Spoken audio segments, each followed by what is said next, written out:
Salut à tous et bienvenue dans Côté Sport, ravi de vous retrouver après une petite coupure estivale. On espère que vous avez passé de bonnes vacances et que vous êtes fin prêt pour une nouvelle saison sportive. 4 invités ce lundi sur notre plateau pour revenir sur l'actualité sportive du week-end marquée par le premier grand événement de cette rentrée, le 29e triathlon de Gérardmer. Pour en parler avec nous, un triathlète giromois justement, Johan Mathis. Bonjour Johan. Bonjour Nicolas, merci pour l'invitation. On vous a fait grâce d'une arrivée en Zodiac sur le plateau, hein. C'est une petite référence. C'est gentil, merci. Petite référence à l'émission Terrain de jeu live de samedi. Vous êtes bien remis sinon de votre épreuve longue distance? Oui, ça va, les jambes sont un peu lourdes encore aujourd'hui, mais ça devrait s'arranger les jours qui viennent, je pense. On en reparlera dans quelques instants, surtout que vous avez eu une sacrée mésaventure il y a deux semaines. À vos côtés, l'une des nombreuses recrues estivales du SAS Football, le milieu de terrain Nestor Kodjia. Bonjour Nestor. Bonjour Nicolas. Content d'être dans les Vosges, jusqu'ici tout va bien, tout se passe bien avec le SAS? Ouais, content au niveau foot, mais après niveau température c'est autre chose. Ouais, et ça fait que commencer, hein. On vous prévient. On apprendra à vous connaître en deuxième partie d'émission et on parlera avant ça de ce fameux derby face à l'US Rennes en l'étape, en désormais non plus CFA mais National 2. Il était dans l'autre camp ce week-end. On accueille le défenseur de l'USR, Pierre Clavier. Bonjour Pierre. Bonjour Nicolas.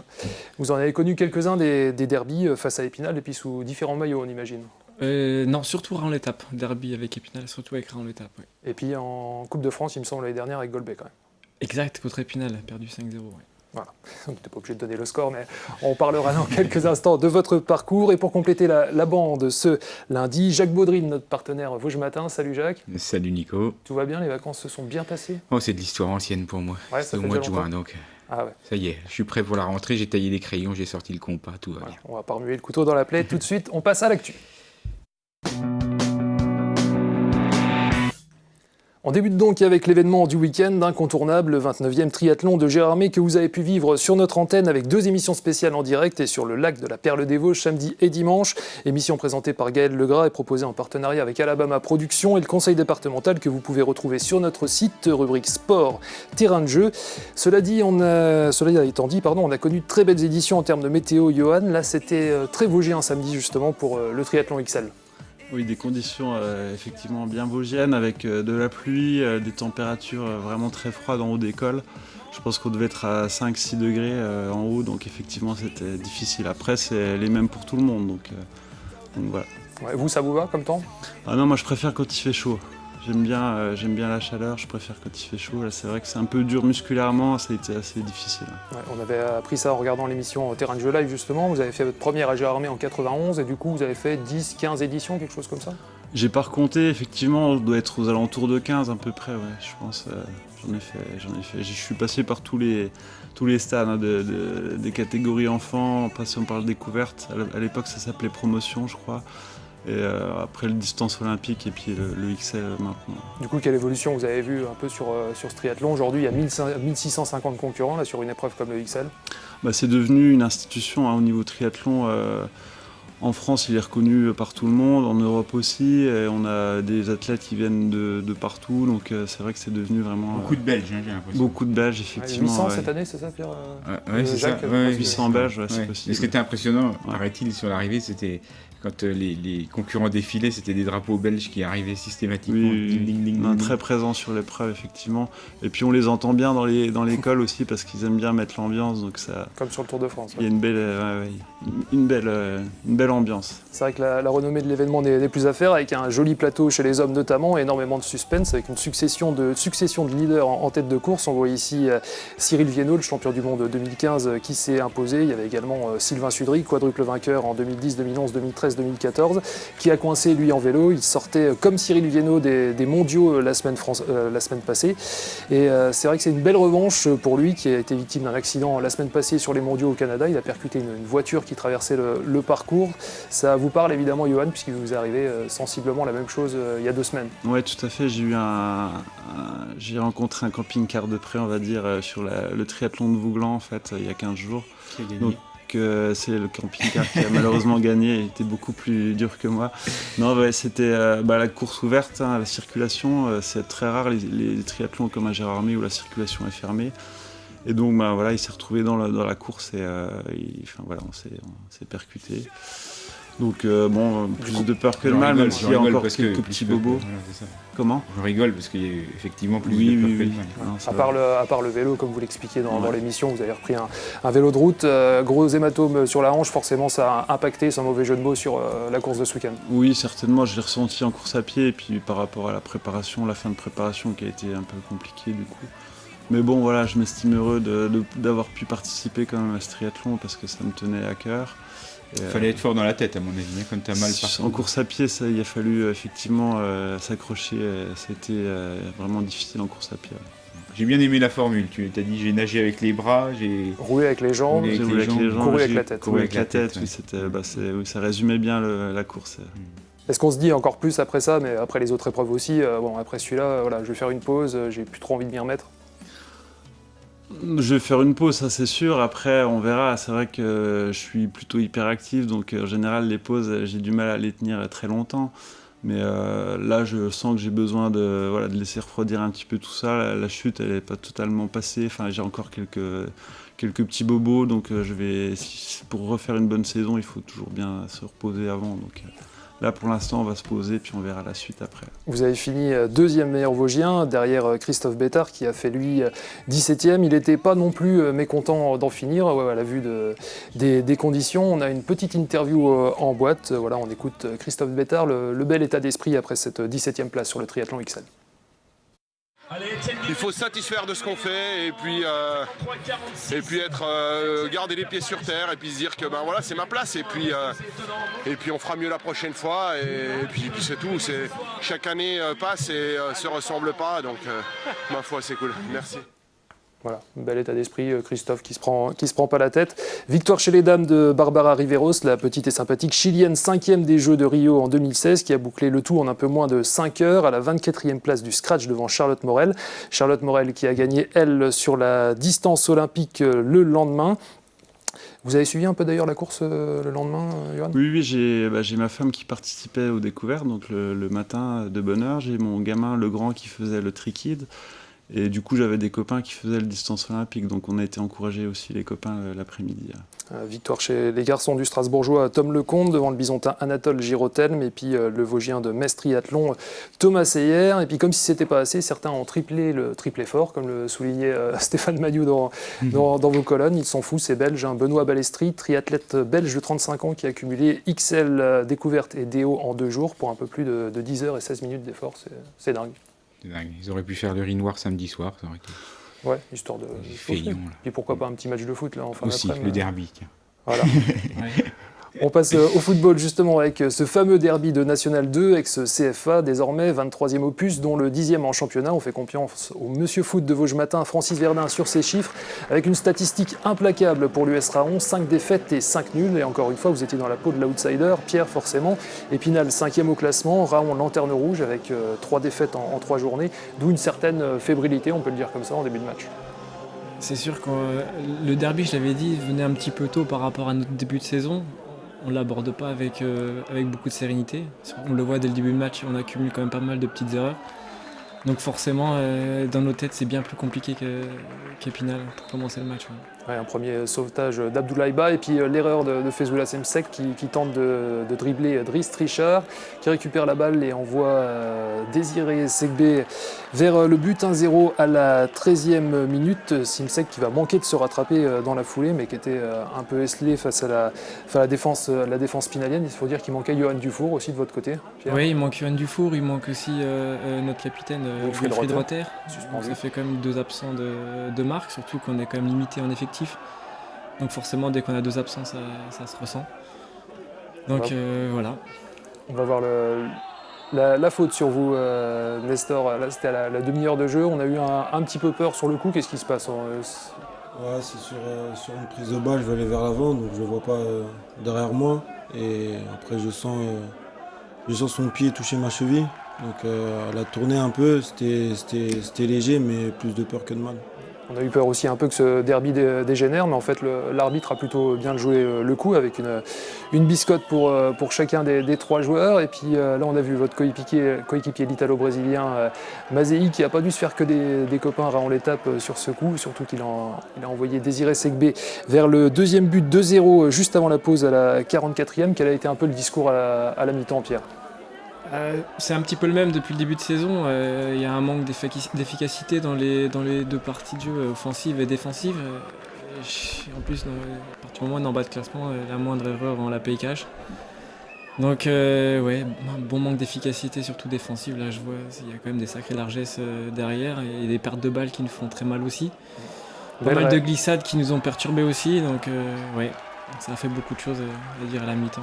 Belle réaction d'orgueil malgré tout après un gros boulot de Romain Géin là, qui a trouvé Jean-Landry Basilequin. Là on joue l'heure de jeu, il y a un petit moment de flottement après cette faute sur Faizoula Simsek. Nestor, vous récupérez la balle, qu'est-ce que vous dites là, à ce moment-là? Je me suis dit faut calmer un peu parce que ça allait dans tous les sens. Donc après j'ai pris la décision de calmer le jeu. J'ai vu Steve Agui sur le côté. Je sais que lui en 1 contre 1 il est très fort, donc je mets. Après, il y a le décalage. Arwan, il fait une bonne course. Il centre et Désy il finit par mettre ce but. Ça nous a soulagés. 4-1 pour Désiré Segbe, le quadruplé. Ça faisait longtemps qu'on n'avait pas vu ça, comme le soulignait Francis Verdun dans vos colonnes ce matin, Jacques. Et puis quelques occasions quand même en fin de match pour vous, Pierre, avec notamment cette passe vers Adama. Il y avait moyen de faire mieux quand même. Il y avait moyen de faire beaucoup mieux. Là, je viens de voir je crois que c'est le 4e but. Je pense qu'il y a faute sur Faizoula Simsek aussi, ça part de là. Au départ, ouais. Et derrière, on est pas mal de joueurs arrêtés. On le voit, il y a des joueurs arrêtés d'Épinal, personne ne sort dessus. On laisse quand même beaucoup de largesse à Épinal. Après, voilà, je crois qu'il y a 5 frappes d'Épinal, 4 buts. Très efficace. Terrible efficacité. Ça reflète le début de saison de vos 2 formations, messieurs. Pierre. Oui, un petit peu. Le premier match, on a joué une grosse écurie à Annecy, on fait 2-1. Je ne vais pas dire contre le cours du jeu, mais deuxième mi-temps, on mérite largement de revenir au score et de faire match nul. On a une grosse mésaventure contre Saint-Priest, on en prend 6. Et derrière, pareil, on va à Saint-Louis, on prend 2-0. Ça a été aussi un peu contre le cours du jeu. Maintenant, là, Épinal ne fait que confirmer ce mauvais début de saison. Nestor, pareil, on a l'impression que le SAS a déjà trouvé ses automatismes, ça fonctionne déjà bien entre vous. Ouais, plus on avance dans les matchs, plus on trouve une équipe solide. On a eu une déroute contre le PSG, mais ça nous a servi à se remettre au travail, à bien travailler, à se dire que faut qu'on soit une équipe costaud. Chaque match qu'on joue, il faut que ça soit costaud et on l'a démontré contre Raon. Donc après, là, ce week-end, on joue Yzeure. Il faut continuer sur cette lancée. Je pense que si on continue sur cette lancée, on peut espérer à quelque chose de bien. Ouais, 3 victoires en 4 journées, c'est sûr que ça démarre très bien. On reparlera de football et de vos parcours, messieurs, en deuxième partie. Pour finir cette première partie, un mot de la Coupe du Monde de canoë-kayak, avec une belle perf pour les clapés du côté d'Ivrea, Jacques. Oui, surtout qu'ils étaient sur un bassin sur lequel ils n'avaient pas vraiment de repères. Ils finissent 3e. Bon, après, ils sont encore potentiellement capables d'aller chercher la Coupe du Monde.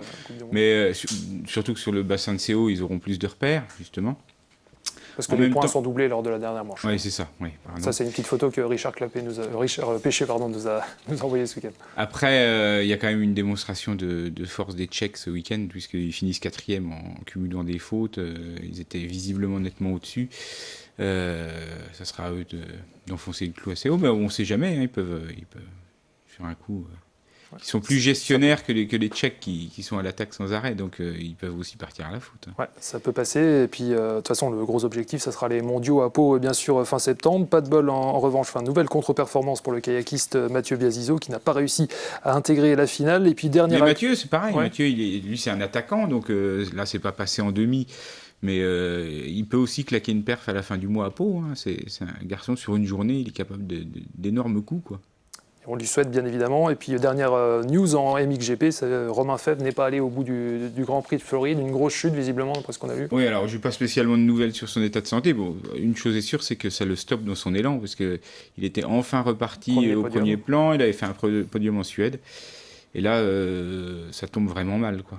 Bon, ça tombe jamais bien, vous allez me dire. Mais... Non, c'est clair.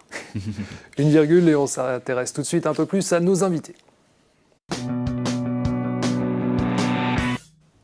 On recommence avec vous, Johan. Vous avez 39 ans, vous êtes né à Gérardmer et désormais Cafran, du Tauly. Donc, vous êtes enseignant en activité physique adaptée au centre hospitalier d'Épinal. Ça consiste quoi, en gros, votre métier? Alors, je travaille en service de rééducation cardiaque, enfin des réadaptations cardiaques et réhabilitation respiratoire. Donc, j'aide les gens à reprendre une activité physique de façon adaptée, on va dire.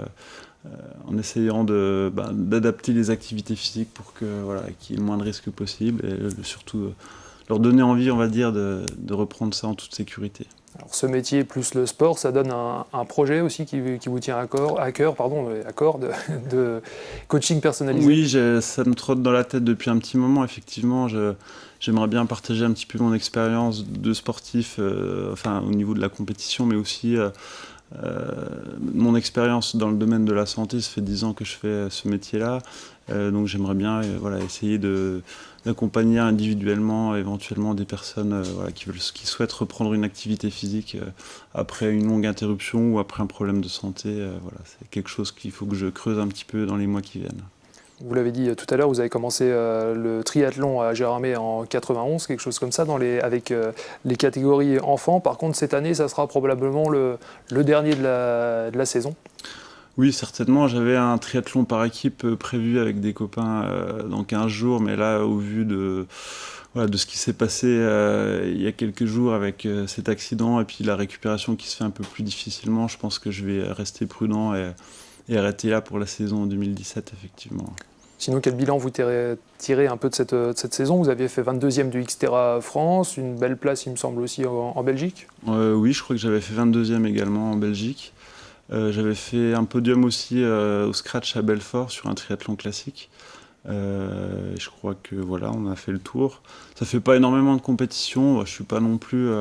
ça me suffit. Moi, j'aime bien préparer quelques bonnes dates, bien les préparer et puis pas trop m'éparpiller, aller chasser des compétitions tous les week-ends. Donc une saison plutôt positive dans l'ensemble. On rappelle que vous avez été champion du monde des 35-39 ans en 2014. Vous faites l'impasse sur les championnats du monde cette année de Xterra. Pour mieux revenir l'année prochaine, vous aurez 40 ans, vous serez au début de la classe d'âge, on va dire. Alors ça, on verra. Effectivement, oui, j'étais qualifié encore cette année pour y participer. Après, comme on disait, ça représente quand même un budget assez conséquent, entre 4 et 5 000 euros, juste pour y participer. Donc voilà, ça reste quand même un gros budget. Donc cette année, je fais l'impasse. On verra pour les autres années. Je ne dis pas que j'y retournerai pas. Effectivement, les débuts de classe d'âge sont assez propices aux bons résultats, on va dire. Donc on verra dans les années qui viennent, pourquoi pas. Ouais. On va passer à vous, Nestor. Vous avez 28 ans, vous êtes ivoirien, vous avez été formé à Brest et vous êtes passé par de nombreux clubs des 3e et 4e divisions, dont Béziers l'année passée qui était en national. Et on a dû vous croiser, vous étiez venu à la Colombière l'année dernière. Oui, c'était là, oui. Vous êtes un milieu récupérateur, pas grand buteur, entre guillemets, c'est ce qu'on disait entre nous tout à l'heure. Ouais, non, moi je récupère et je donne à mes attaquants, c'est eux qui chargent de faire le reste. En revanche, vous avez la vocation d'être l'un des cadres de cette équipe, c'est pour ça que le staff du SAS est venu vous chercher. Voilà, c'est ça, j'ai eu une conversation avec le coach. Ça fait déjà 2 années qu'il voulait me faire venir, qu'il me voulait une fois à Béziers, une fois l'année dernière à Épinal, mais j'avais préféré signer à Béziers. Donc après, j'ai eu un bon échange téléphonique avec lui, et j'avais envie de travailler avec lui, donc je suis venu spontanément. La perspective de redescendre d'une division, ça t'a pas effrayé, entre guillemets? Non, à partir du moment où on aime le foot, après on espère toujours aller plus haut, mais j'avais pas de demande plus que ça. Puis après, c'est un choix footballistique. Je le regrette pas aujourd'hui. Je suis bien Épinal. On fait le contenu des séances, il est très bien, il me va. Je sens que je vais progresser ici. Puis il y a un objectif, donc c'est le challenge et c'est ça que j'ai envie de relever. Cet objectif, c'est la remontée directe? Ouais, alors déjà pas s'éloigner du podium, puis après on verra, parce qu'il y a beaucoup de jeunes, il y a beaucoup de nouveaux, donc c'est un groupe à reconstituer. Donc ça peut se faire sur 1 an comme sur 2 ans, mais pour l'instant, juste être proche du podium et après, on verra ce qu'il en est. C'est vrai que Jacques, ça fait, c'est sûr, on est un niveau en dessous du national, mais ça fait du bien quand même de voir Épinal enchaîner les victoires. Ça c'est sûr, tout rigole en ce moment. Y a pas... J'ai l'impression que la force d'Épinal, c'est aussi le banc. J'ai l'impression que vous êtes armé un petit peu à tous les postes. Plus de profondeur. Ouais, il y a eu un bon recrutement fait de la part du staff. Après, le plus important, comme moi je dis toujours, c'est pas montrer ses états d'âme, qu'on soit remplaçant ou titulaire, qu'on forme une famille. Et je pense que tous joueurs du groupe l'ont intégré. Donc, et c'est ce qui fait nos forces. Quand il y a des gens qui rentrent, on sent le plus. Quand on est fatigué, c'est eux qui vont faire la différence. Donc, si on continue comme ça, je pense qu'on peut aller loin. Ça sera à suivre. Prochain match samedi prochain en milieu d'après-midi, toujours à Éloie face à Yzeure. Il faudra encore un peu attendre avant de redécouvrir la Colombière en match officiel, puisqu'il y aura également la réception de Lyon encore à Éloie. Ça sera fin septembre. Pierre, vous avez 37 ans, on vous a déjà reçu sur ce plateau. Vous êtes agent immobilier, vous avez porté les maillots des 3 principaux clubs du département, on va dire. Épinal en jeune, mais aussi en Ligue 2, juste avant le dépôt du bilan, avant de partir à Metz. L'US Raon-l'Étape, bien sûr, l'ES Taon. Il y a eu des parenthèses à Vesoul et à Golbet. Est-ce qu'il y a un club vosgien qui vous a marqué plus que les autres en raison du groupe, des entraîneurs? Alors, au vu du nombre d'années que j'ai joué à Raon-l'Étape, forcément, je crois que c'était ma 7e cette année. Donc forcément, ça fait la différence. Après, Épinal, j'ai passé une très bonne année à Épinal avec Olivier Perrin, qui maintenant s'occupe de Génération Foot au Sénégal, qui a ramené notamment Sarr, à Rennes. Raon-l'Étape, forcément, avec Richard Désiré. Après, donc c'était l'entraîneur qui m'a marqué aussi. Sinon, il y a eu Vesoul avec Claude Robin aussi, où j'ai passé quand même 5 ans en CFA exclusivement. Donc oui, 3 entraîneurs qui m'ont marqué. Metz, 2 ans, vite oublié. Là, on voit des images. On vient de voir passer Adil Toraman, justement, c'était un derby en 2010. Pourquoi avoir replongé cette année, justement, à part l'aspect affectif envers Raon, parce que vous étiez venu, on vous a dit, pour encadrer la réserve. Exactement, c'était tout à fait ça, parce que l'année dernière, je jouais à Golbet, donc en Régional 2 maintenant. Donc, et après, j'ai vu avec Ali, donc il m'a demandé d'encadrer la réserve, parce que ça manquait un petit peu de maturité, beaucoup de jeunes. Donc le deal, c'était ça, encadrer la réserve, m'entraîner avec la CFA, et pourquoi pas dépanner avec la CFA. Maintenant, au vu du début de saison, je suis plus avec la CFA qu'avec la réserve. Ouais, c'est une pige qui risque de se prolonger, parce que Adil Toraman cherche clairement un latéral droit, aussi un milieu gauche, un latéral droit. Il a essayé, oui, ça fait partie des joueurs pistés. Maintenant, il faut trouver le bon, et puis il faut que ça soit en adéquation avec le budget. Le budget, je crois qu'à Raon-l'Étape cette année, c'est encore difficile. Plus compliqué que les autres années. Je pense, oui, forcément, à partir du moment où on voit que la majorité du recrutement s'était fait en dessous, notamment sur Saint-Dié, qui était uniquement Régional 1, maintenant Régional 2. Un joueur de CFA 2, qui est Soumalia, qui est Alassane, qui est à Noisy-le-Sec, qui n'a pas joué ce week-end. Donc forcément, on voit que c'est compliqué.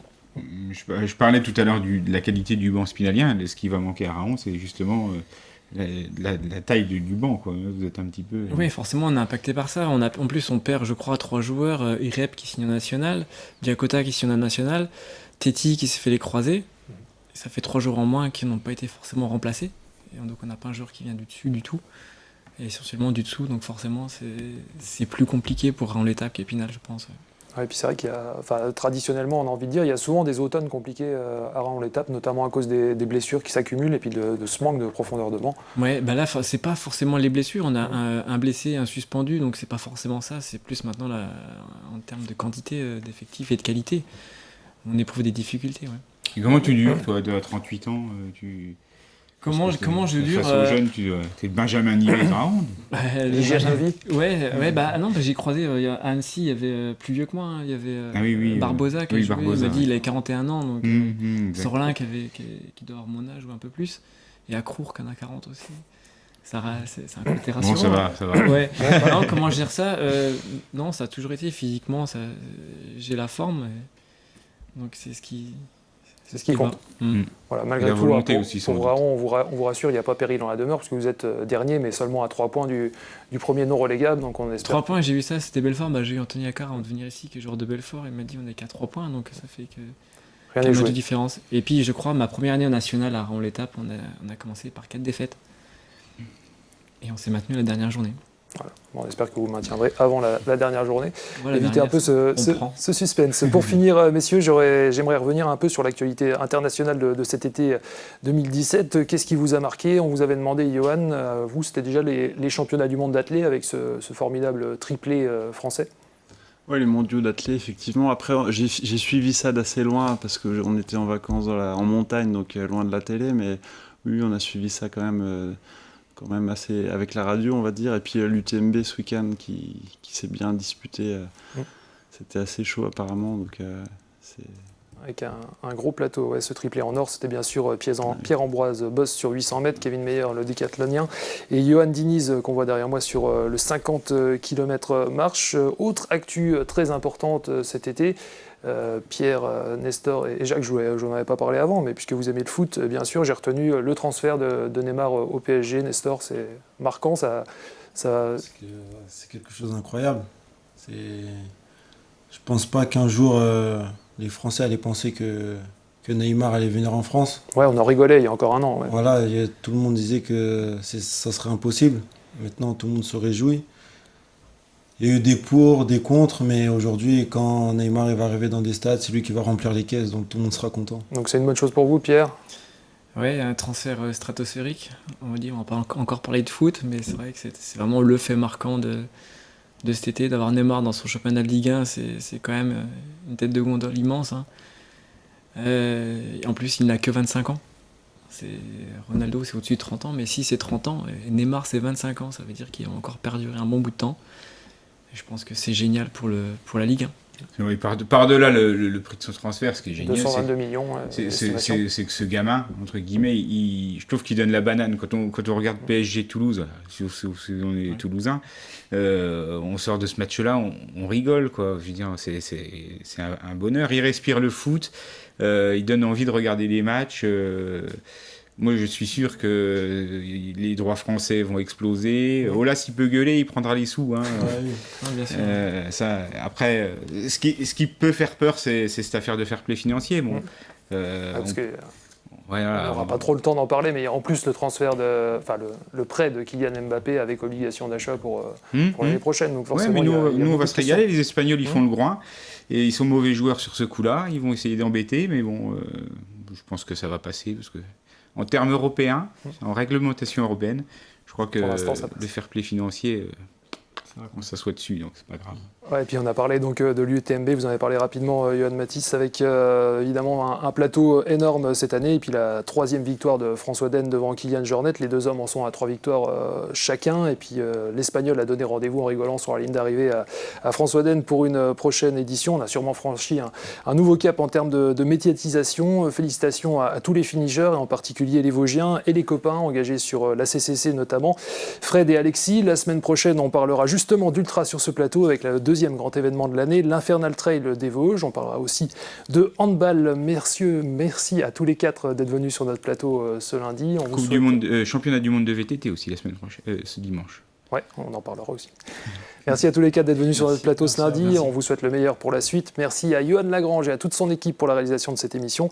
Ne manquez pas vendredi soir la retransmission de la cérémonie des trophées sportifs de la ville d'Épinal. Très bonne semaine sur Vosges Télévisions et à lundi prochain.